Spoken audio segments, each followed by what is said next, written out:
Welcome to another episode of the HOGside. I'm your host, CJ, and we have a great show for you today. We are joined by Deuce from Red Zone in the Lab podcast and Red Zone in the Lab Media themselves.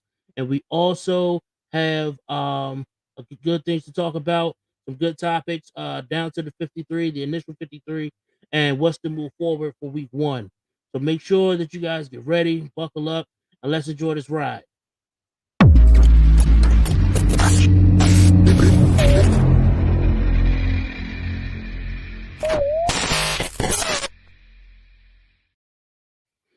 What's going on, everybody? Welcome to the HOGside. I'm your host, CJ the Hog, and welcome to the Hogs Pen, all my fellow hogs and hogettes. Hope you guys are ready. Again, as I said before, thank you for joining us in the show. I hope you guys have had a great day. We are 2 weeks into this entire season as the season goes underway.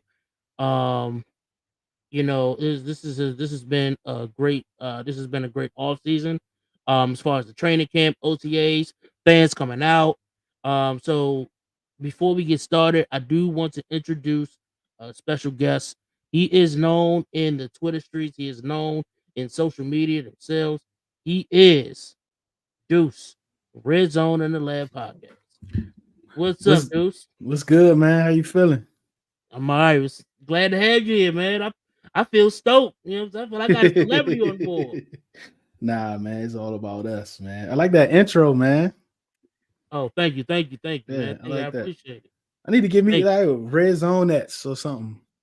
Yeah, you. I hogettes. I I got a guy that does it. I'll forward him to you after we speak. Um, so before we get into the mix, I want to ask you a few questions. So far, with the new ownership and the OTAs and the training camp, what has it been like for you as a fan?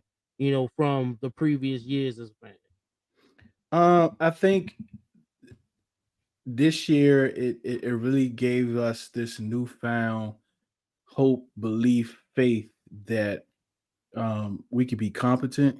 You know what I mean? Like that we can be a winning franchise, that we're building to be a winning franchise, right? Even if we didn't have like what I believe like one of the best rosters in the league, it's just having ownership or someone that's leading your team to be competent, to care, to want to have success, to have a plan for the future, to get better. Just having that alone excites me on where I haven't been excited for probably a real long time, where I can actually remember about caring about being excited about a football team. Right. I definitely understand that. Cause as a fan, like this has been the most I've been interactive with like the training camps and the OTAs and just the overall satisfaction of the off season and getting ready for week one to come by. Like week one can't come and it's only 2 weeks away. And I'm Right, like, man, right, it's only 2 weeks. right, I can't right, wait. But right. I do want to ask you because I've seen you build this brand, right? And you say that I hear you say all the time, it's us. What is Red Zone in the Lab? You built this great brand, and it's still growing into something that everybody believes in. Everybody just thrives off of. So, what is it, and what makes you go day and day and night? Well, it's all about having faith in Jesus, right? Like that's where it starts at with me. Like it starts with my faith and making sure everything that I'm doing, what I'm trying to do, is within His will. And me praying and fasting and making sure I'm always lining up with what it is He would have me to do, to make sure that this brand and this thing that I love is not interfering with Him, and it's not interfering with family, right? Because without my family, without them, like this wouldn't be able to be. Like I have to still be able to be the head of the household, right? I still have to be there for my kids, be there for my wife. I can't cut them Absolutely, off, right? I can't cut church off, can't cut work off. Like I can't do any of that stuff. So it's a grind because I have to cut off the things that I like enjoying, like playing Madden or playing the video games or, watching movies all the time. Like I have to cut those things that I like doing so it doesn't interfere with my day to day. Because once things start interfering with your day to day, that's when things start to get tricky. That's when things start getting difficult and all those things. So then once that's taken care of, once I make sure that's in place, the next thing that I do is I try to make sure whatever it is I'm putting out, I love it. Right? I'm doing this because I love it, and I'm not doing it because it loves me. I'm not doing it to get a benefit from it, right? I'm only doing it because I love it. Like if it's just me and just me, then that's fine. I'm okay with that because I'm doing it because of that reason. And that's how I'll try to do everything. And I notice, people don't have certain platforms that they can talk ball and get on podcasts. Like these are people's dreams. It was my dream to be able to do something like this, to get into this lane, but I never thought that I would be in this type of lane. You will always think about the ESPNs, the big flagship shows, and all that other stuff. But this is our lane. This is what we have. Twitter has been such a great engine to be able to put us in these positions. So when it comes to the actual brand, man, it's about being upfront with folk, about what it is that you want to do, what your vision is, and make sure all of that always lines up with what I want to do and what I see this doing, because we all have to be on the same page. Like regardless of where this goes, where how far it goes, it all has to be lined up on the same page. And when it comes to all of us in Red Zone DC Media, like it's all of us that make it go. It's not just me. It's not just this person or that person. We all reap, Absolutely. what I'm saying? We all reap the same benefits because we're all sowing the same. So there's no big eyes. There's no little U's. It's just some. There's just some of us that might stay up 2, 3 in the morning. You know what I'm saying? That's the grind. Like that's the effort that you put in. And if you acquire it of other people, you have to have those tough conversations. Hey, look, man, like I know, most of us is not getting paid, but this is a brand. Because like when you doing this podcast thing, like a lot of people think it's easy.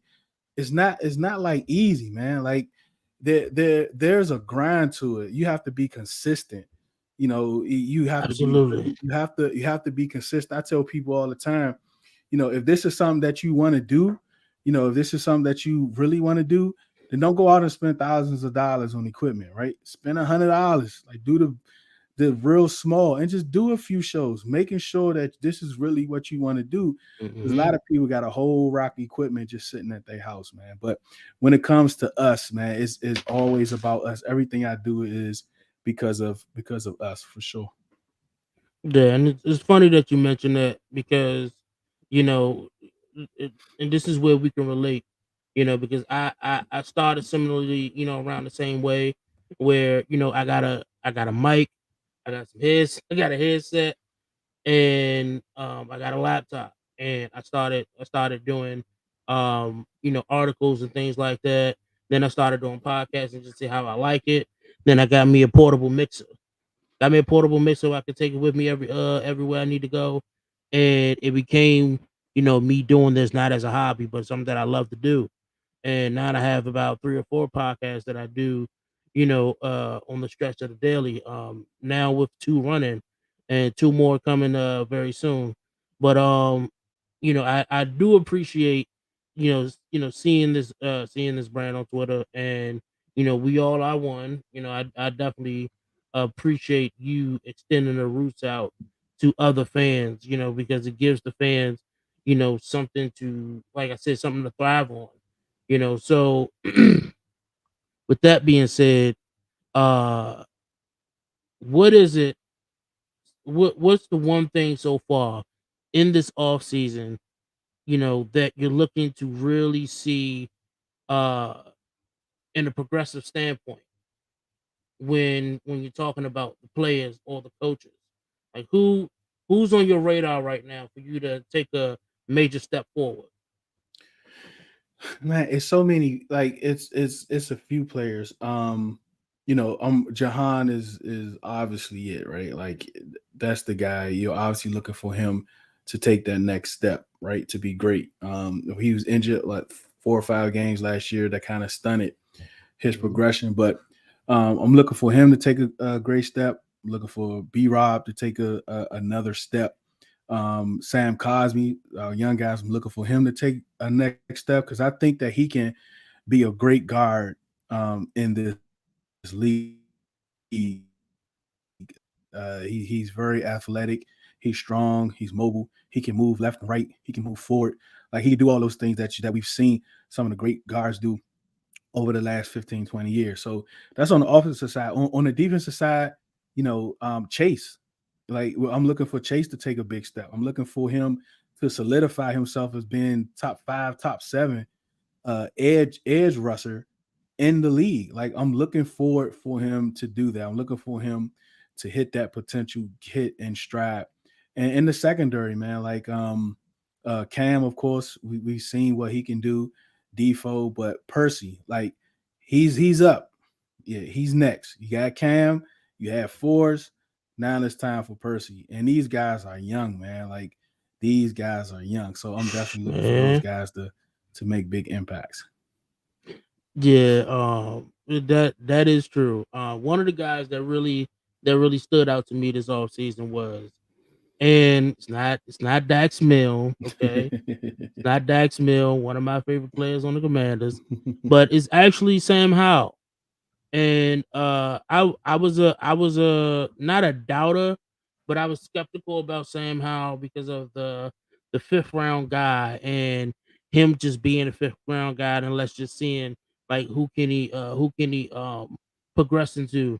So when I'm looking at this kid and I see what this kid has to offer, it's not just him, it's what we've been looking for in a quarterback for a while. We're not looking for the Tom Brady's. We're not looking for the Patrick Mahomes. We're just looking for the guy to make the simple plays, to make the Mm-hmm. simple plays to take us to the next level. Mm-hmm. And we haven't had that quarterback since Kirk Cousins.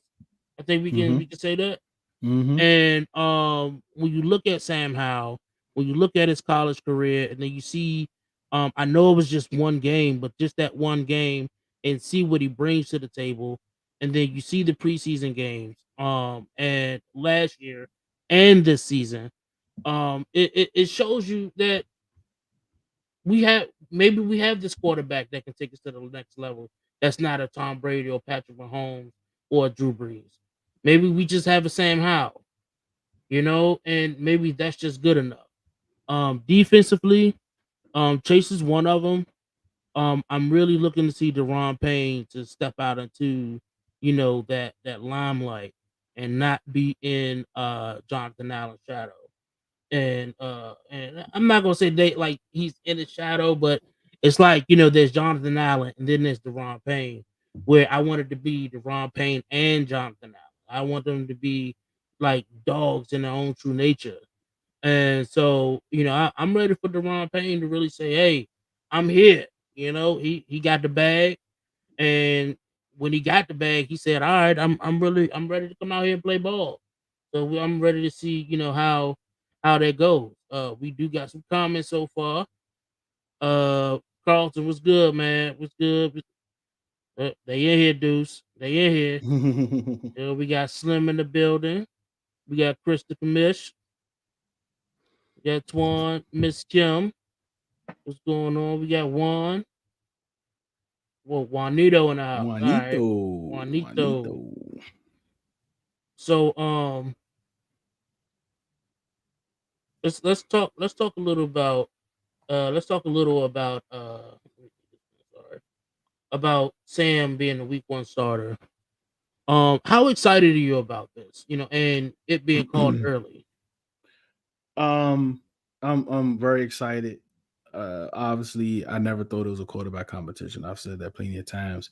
Right. I think it's very difficult to have a true quarterback competition in the NFL in the all season and during training camp.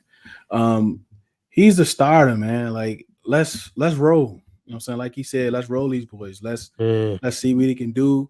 Let's go into look.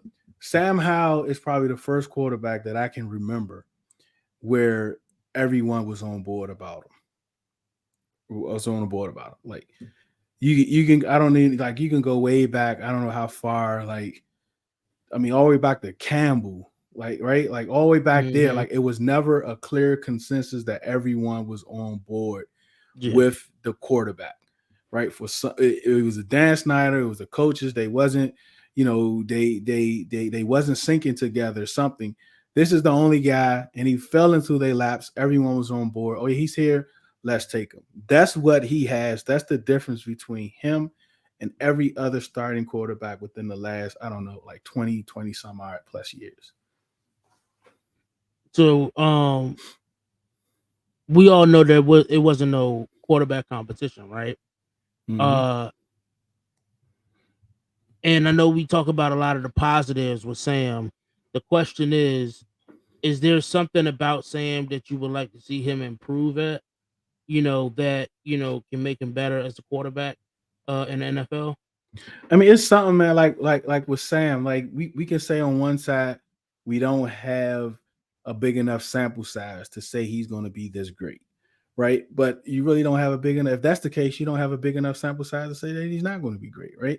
So I think with him, just talking about strictly NFL, like college, we know who he was, we know the whole story behind that. But when you talk about the NFL itself, last year he had issues doing a ladder drill in the pocket, climbing the pocket, feet issues, throwing the ball, like different things like that. Throwing to his left in between the numbers, like he had those issues, right? He wasn't ready. Hmm. He wasn't going through his progressions or any of that. So here comes week 18.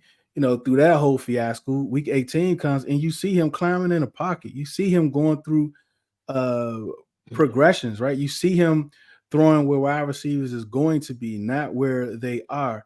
You see him make a big mistake in the red zone by throwing an interception and come right back like nothing happened. Like you saw the poise, you saw all that. So then in OTAs into these preseason games, you Hmm. seeing this guy back there working the pocket, doing ladder drills, like having that poise, make a mistake, come right back, right? Like ain't nothing happened. Short term memory, being a leader, showing leadership on the field, talking to his guys. I mean, like that big scuffle when Cosme did the gritty, like the two things that people notice out of that is the gritty and Gates just like destroying the dude, right? But no one really paid attention, like who pulled Gates out the bottom of the pile. It was Sam Howell. Sam Howell Yeah, went into that pile and he pulled out his starting center. That right there was like, yeah, this is the dude. Like, I don't care what happened. Like, you play him all the way through. If he comes out slow, whatever, I don't care. You play him all the way through because I think that we have something special in Sam Howell. and I definitely agree. I have no disagreements with that. I love the kid. I love the Mm-hmm. kid. I've grown to love the kid. Mm-hmm. After being convinced by Telly after the last season. Mm-hmm. But this kid, just like you said, he's special. One thing that I did notice about him is when he makes the mistakes. You know how you see certain quarterbacks, they throw their helmet on the bench. They get frustrated with themselves. Now he goes right there. He sits behind. He either stand beside Eric enemy or he sits behind Pritchard. He sits beside Pritchard, takes out that tablet and goes right back to the tablet, figure out what he did wrong, and he makes the necessary adjustments Right. to not make the same mistakes. Right. And this is him as a rookie without having a large sample size. So just imagine week one comes a different week one to week six, and you see that he can just get better. This kid is special, and I think that he's going to shock the NFL with him Mm-hmm. being a fifth rounder.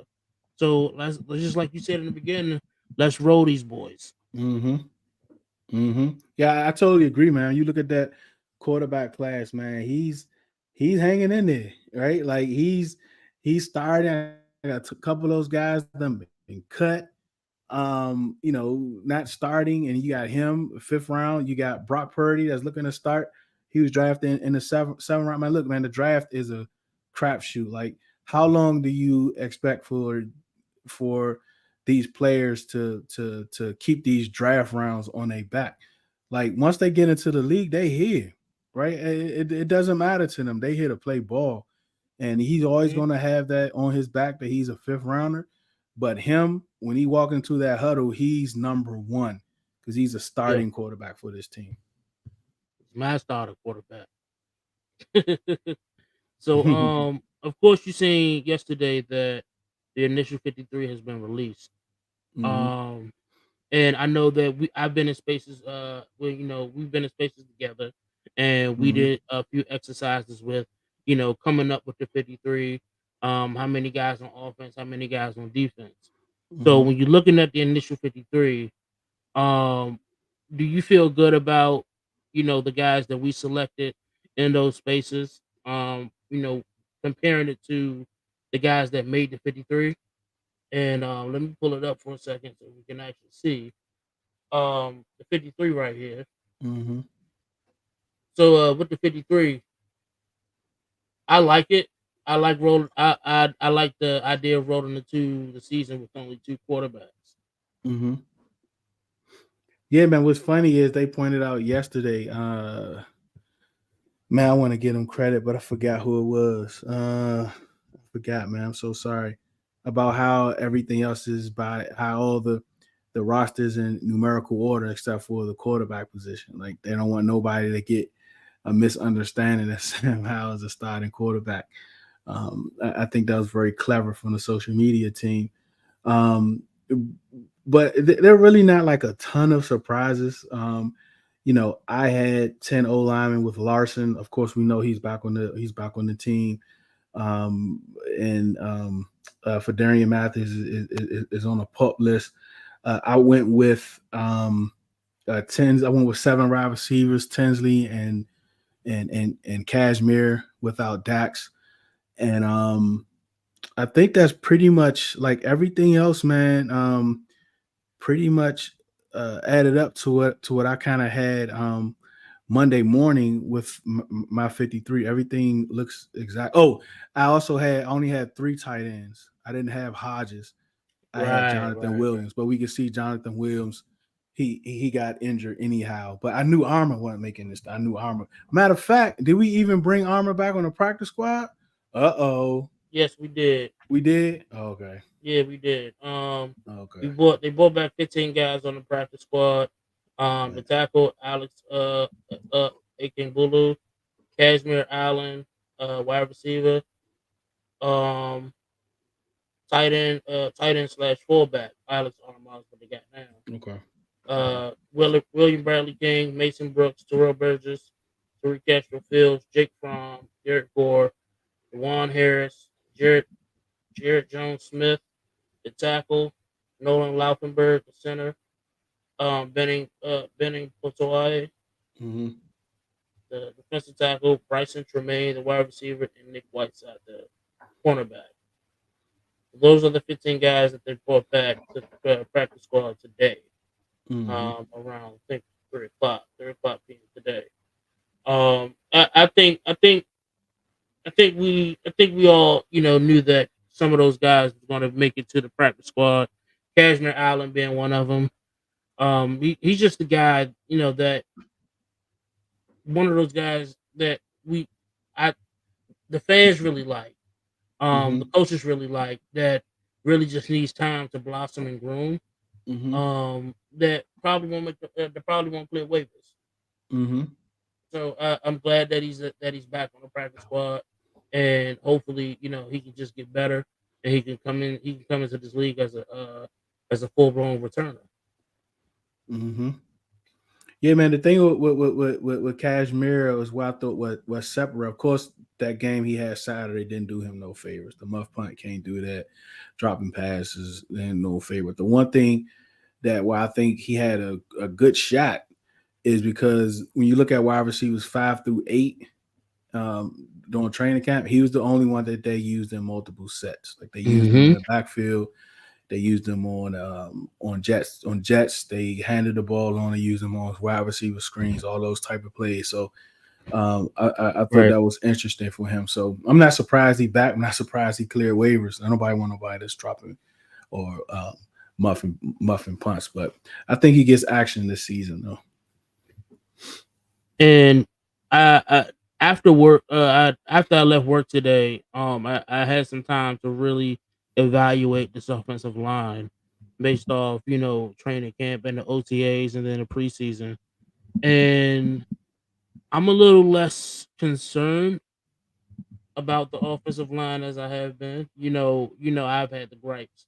Me and you went back and forth a few times. about the offensive line and how there is worry there. But I got some time to look at it and see how these guys stepped up. And Sadiq Charles, he's definitely stepped up. He's becoming consistently healthy now. I just hope it stays that way. Another guy, Trent Scott, that they got from the Steelers, he seems to be stepping up a little bit. As the backup for the tackle, the right tackle position.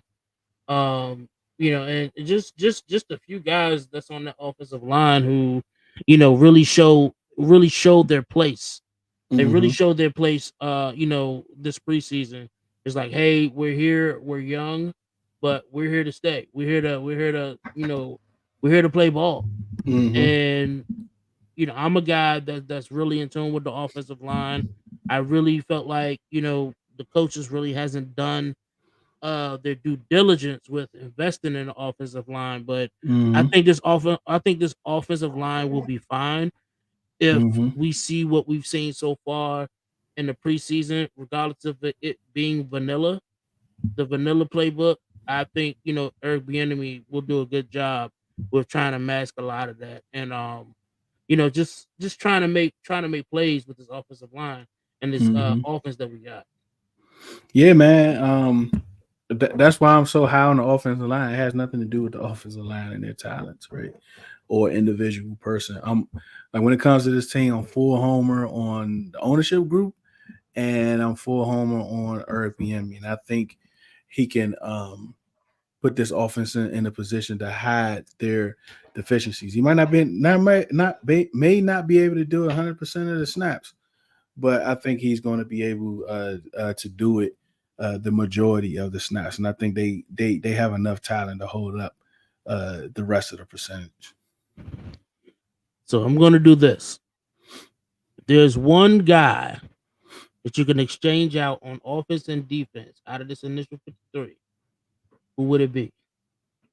Exchange out for For the like guy that someone maybe, better. yeah. Okay. So for the defense, I would change out Kendall Fuller, even though I think Kendall Fuller is a good corner, but I would put somebody younger and faster Mm, on the opposite side of Forbes. And on the defensive side, I would swap out Leno for Trent Williams.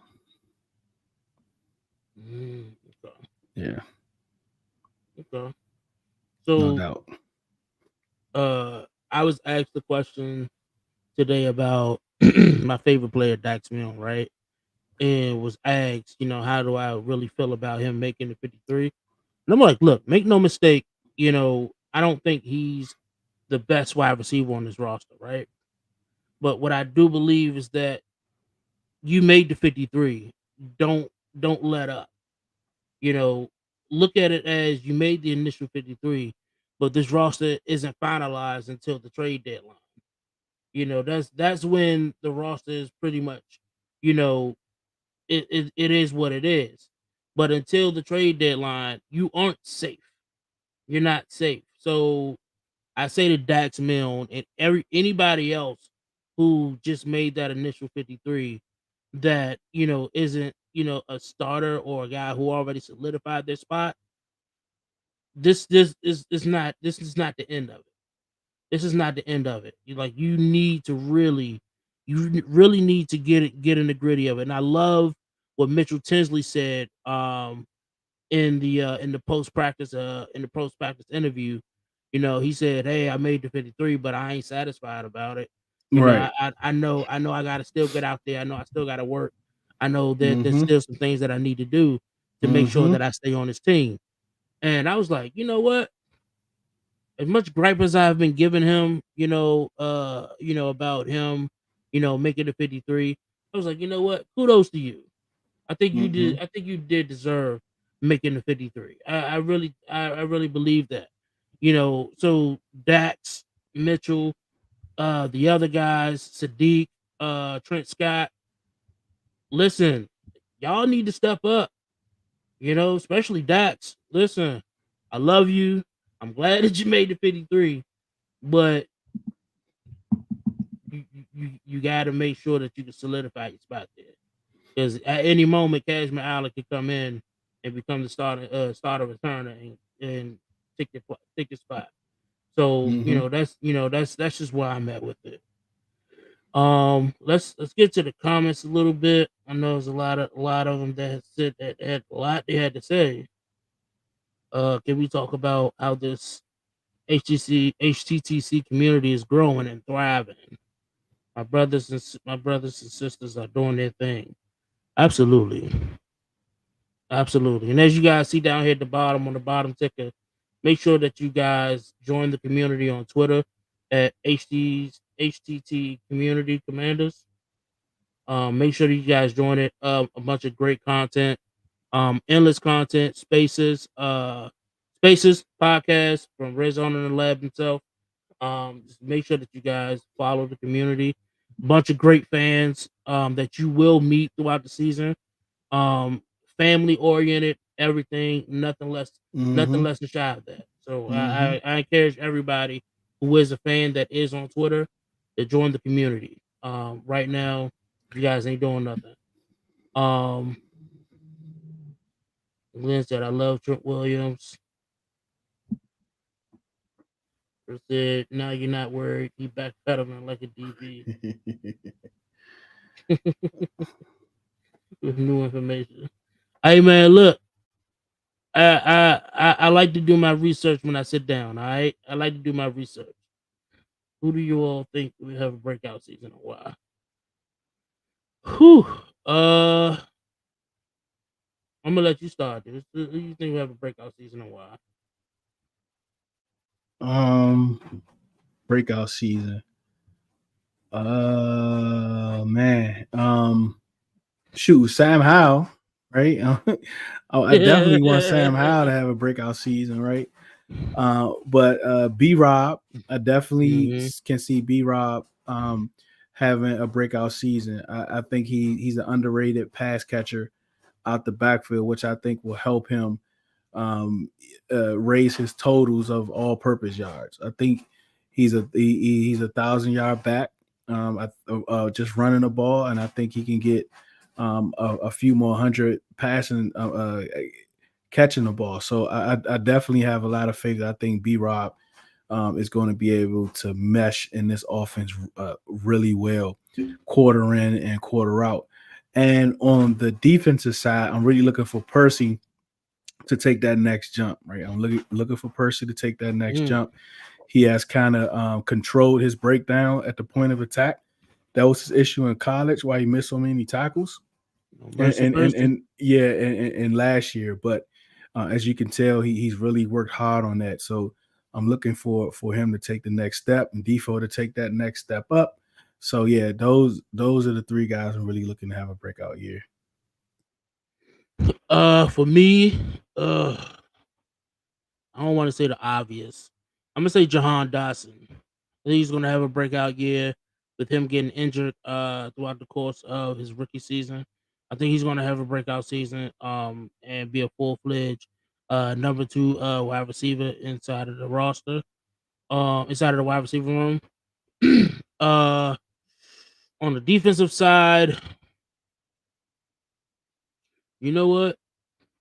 I'm gonna say Montez Sweat. Montez Sweat is gonna have a breakout season. I think that it's right now it's time for him to have a breakout season. Chase, he had his rookie season debut. Montez Sweat, I think it's his time to have his breakout season.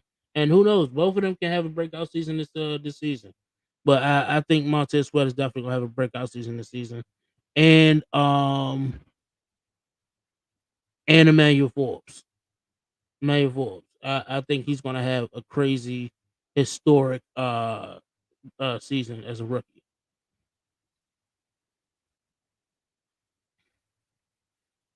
So how many minutes we got left? Okay. All right. Last segment for you, Deuce, is I want to kind of quickly talk about um.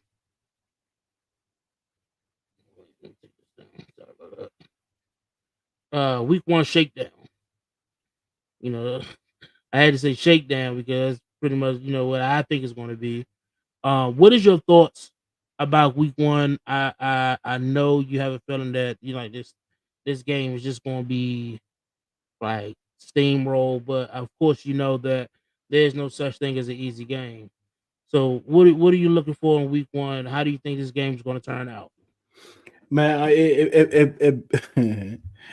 man, listen, we better go in there, win and win convincingly. There's no reason why we shouldn't. James Conner may not even be on the team. Zach Ertz is still recovering from ACL.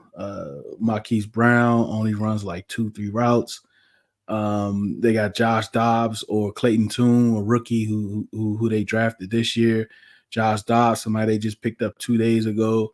There's no reason why we shouldn't dominate at home against these people. And like I've been saying, man, like it's a fireable offense for us to lose, and it's a fireable offense for us to barely win against this team. And yes, I do know it's any given Sunday. I absolutely know that. But we are far better on paper and on the field than the Arizona Cardinals is. Mm. Oh wait, did you say Josh Doxson? Josh Dobbs. Okay, I was about to say whoa. Dobbs. Wow. Josh I Dobbs. was about to say he's still in the league. Wow. He's Um. definitely not in the league. I you know what I have to agree. Um, wow, I do believe that there's no such thing as an easy game, but this game right here is just like, why wouldn't we win this game? And not only win it, why wouldn't we win this aggressively? Like just stump a mud hole in them. Yeah, we This is gotta it, punish it. these peoples, man. Yeah, we I think we have to make a statement, and if we are going to make a statement, this will be the game that we make the statement. This Mm-hmm. will be, and it's the home opener. It's the Mm-hmm. home opener. We have to make a statement. We made a statement Mm-hmm. last year, sort of, against the Jaguars. We have to make a statement this year because as much as we got the new owner and things looking on the up and up, this team still isn't respected amongst the league. And Mm-hmm. until we win like we supposed to, Mm-hmm. the respect will not be given. No matter the new owner or anything, uh, the respect comes with wins. Yep. So, with that being said, we have to make a statement in week one. Yep. What I've heard, the stadium is sold out. The only thing they got available is standing room only tickets. So, hey, look, we have to make a statement. In a sold out house, we have to make a statement. Um, what's your projection? What's your projection for this game? If you can give one, what's your projection? For at least two players on offense and two players on defense. All right. So to be fair, I was supposed to do my projections this past weekend, but I'm going to do them this upcoming weekend. But I think Slim said Mm, -9.5. okay. I think so. I think that's a fair number. I think Vegas has us at 7 right now. I think we need to win by at least two scores, two touchdowns. So at Mm, least 12. We should win by at least 12. okay. Yep. I I got I oh man, I got us at 12 and a half. Mm-hmm. I think we can have these guys by two scores. I definitely believe that. Um, I do believe that Sam Howell. Whew, man, Sam Howell's going to have 300 yards this game. 300 yards this game. I do believe that. I think he's going to have at least two passing touchdowns. Not sure who is it going to go to, but he's going to have two passing touchdowns and a rushing touchdown. And B Rob is going to have his I think it will be his first 100-yard game, right? Did he have a 100-yard game at all last season? Yeah, he had Mhm. one against the Eagles, didn't he? I think he had a couple. Right. I think he had a couple of them. Yeah, I could Maybe not. remember. Yeah. I can't remember whether or not if he did or Yeah, I will didn't, have to but look. Yeah, I know he had one against the Eagles. yeah. But this will be his first week 100 yard game, and I would love to see that in this type of fashion. So on defense, Emmanuel Forbes two interceptions. As you know, uh okay. Chris said game day weather is looking like it's gonna be showers in the morning, partly cloudy in the afternoon. High around 85. Winds light and variable. Chance of rain 20%. Okay, so the field gonna be a little bit wet. That's all right. It's gonna be a good day. Gonna be a good day. Before Deuce have to head out. I know you gotta head out. I want to let you guys know if you guys aren't doing anything, just coming to the game. It's gonna be a massive tailgating event on Sunday morning. So make sure if you're not doing anything, you need something to do in the morning.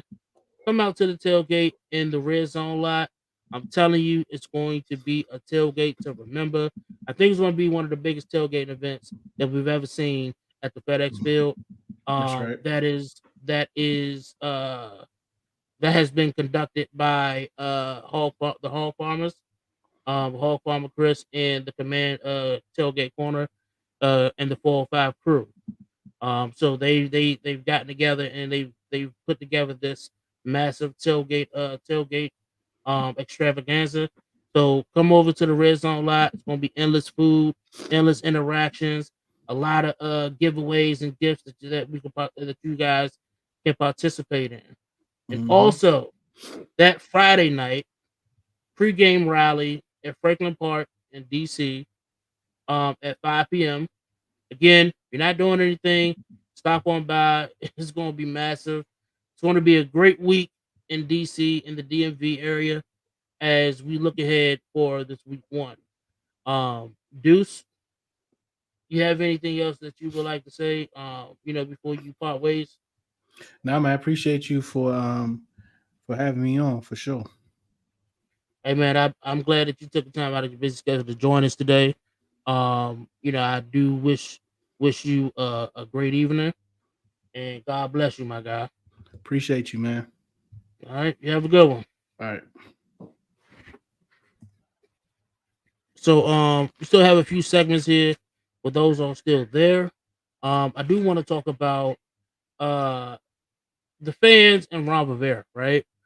I know that Ron Rivera has tendencies of saying some things that really rubs the fans wrong. Um, are the fans over with Ron Rivera as the head coach, or you know, are you guys willing to see Ron Rivera stick around for another season, maybe two? Don't be afraid. Don't be afraid. Let me know. To be honest with you, I don't mind. I don't mind having Ron Rivera for another year as head coach. Me personally, I think he's a front office guy. I think he's better as a front office guy than a coach. I think that his time has came as a coach, and I think that he'll be a great front office guy. I think he has an eye for the draft talent. He has an eye for the draft talent. If he can, man, um, if you can bring in a guy that can get the talent for free agency, and let him and Ron sit down and do the draft and the free agency simultaneously, I think we can get a strong front office with that, right? Um,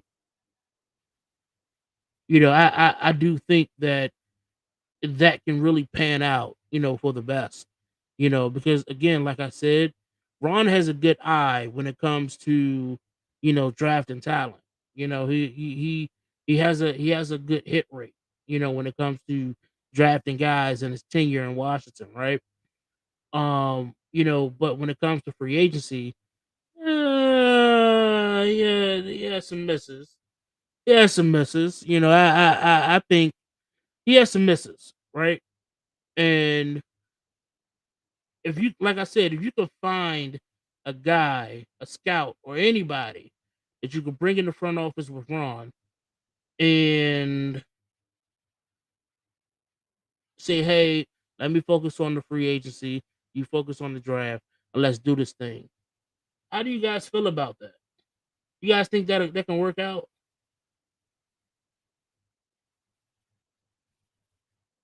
I think it can work out.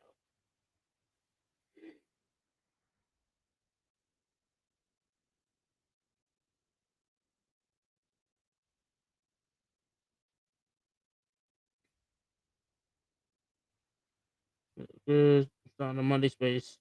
All commissions with us, breaking down win or lose, with us of the game. Stay tuned.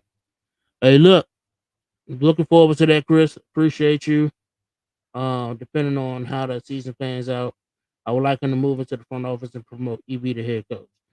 I think that's the overall logic.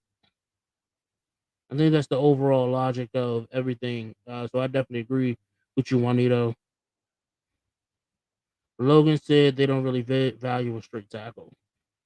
Yeah, I noticed that. That's why I said when it comes to Ron, right, and him stepping down as the head coach, and him being in the front office. Um, I think that Ron himself, has an eye for the talent when it comes to drafting. But he, like I said before, if he can bring in a guy that has an eye for talent in free agency, and that means bringing in a straight tackle that can be very dominant, I think that front office will be immaculate. Being able to get talent on both ends of the spectrum. Um, maybe why they didn't keep Trent. Uh, that Trent Williams situation was already toxic. It's just one of those things where both parties had a different spectrum and time frame of where they wanted to be in their career in Washington. And when that happens, when you go through such a sour time, a sour experience, with the organization itself, the only thing you can do is say, hey, I'm gonna give you the option to find other options. And that's what Trent did. Like I don't like, I think people blew this Trent Williams thing way out of proportion. And it's my first time really speaking out about this. Because I really do. I love Trent. I love Trent Williams. He was one of my favorite offensive linemen in Redskins history. So when I talk about him, I hold him to high regards. But I really think that this Trent Williams and Ron Rivera thing really got blown out of proportion because I don't necessarily think that the narrative that has been thrown out there isn't what it is. I think what happened was that it was just two parties. It was just two parties that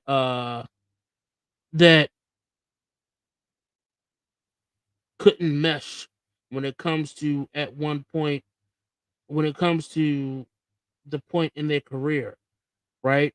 Trent was at a point of his career where he was ready to get back at it no matter the circumstances. And where Ron, he was at a point where he said, "Hey, I get it. I see that you're ready to come back, but there's some things that needs to be there's just some things that you need to prove before we can get you back in there." And you know, what can you do? What can you do at that point?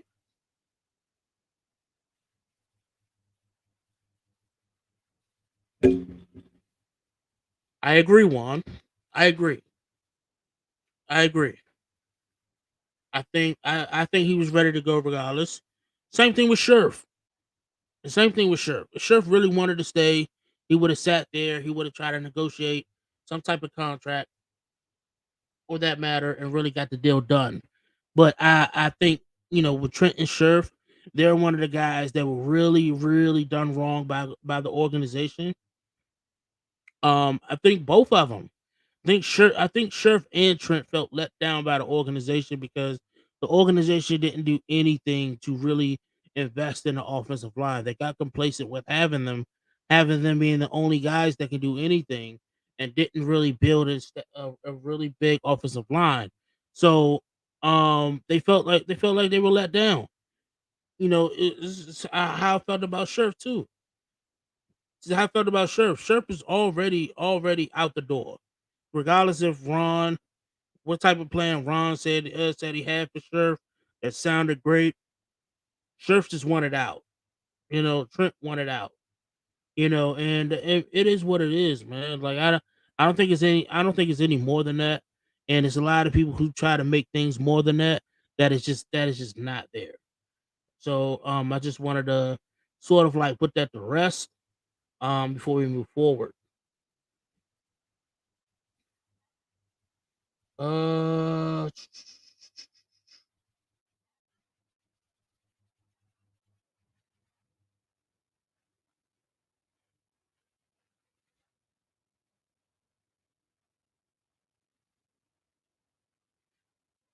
so again, like I said, guys, if you're going to be at this tailgate, um, it's going to be a huge celebration, man. I can't express enough how you guys need to come out to this tailgating event.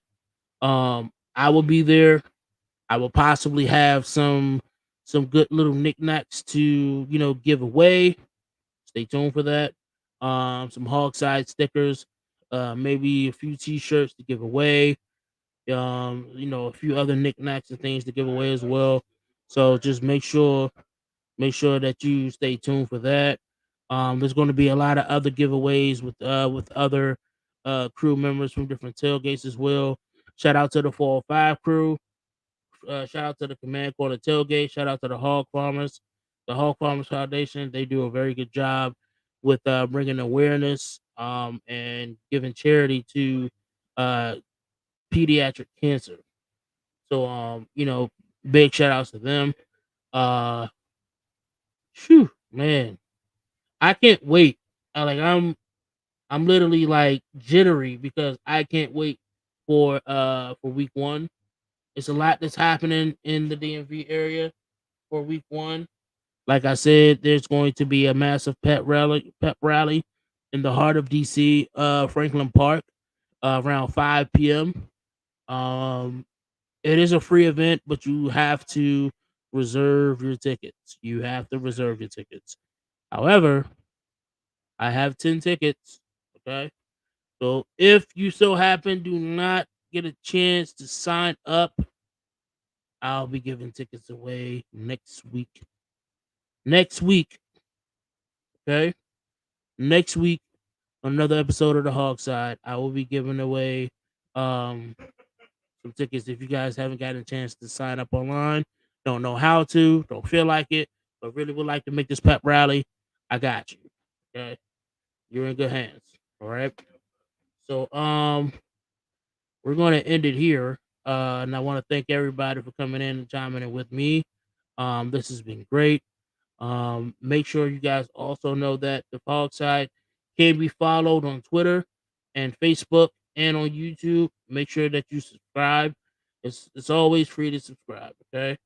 And yeah, the whole side is brought to you by Velocity Sports Network. Make sure you join the community on Twitter at HTT Community Commanders. Brought to you by Red Zone in the Lab and the fans of the Commanders. We are one. All right. We said if we have the season, I think we are capable of. Ron's not stepping down. He will try to stay long enough to leave on a high note. Defensive champ or NFC champ. Yeah, I agree with that. I agree with that, Chris. But you guys have a great night. I'll catch you later. And again, make this tailgate. All right, it's important that you do. Peace out.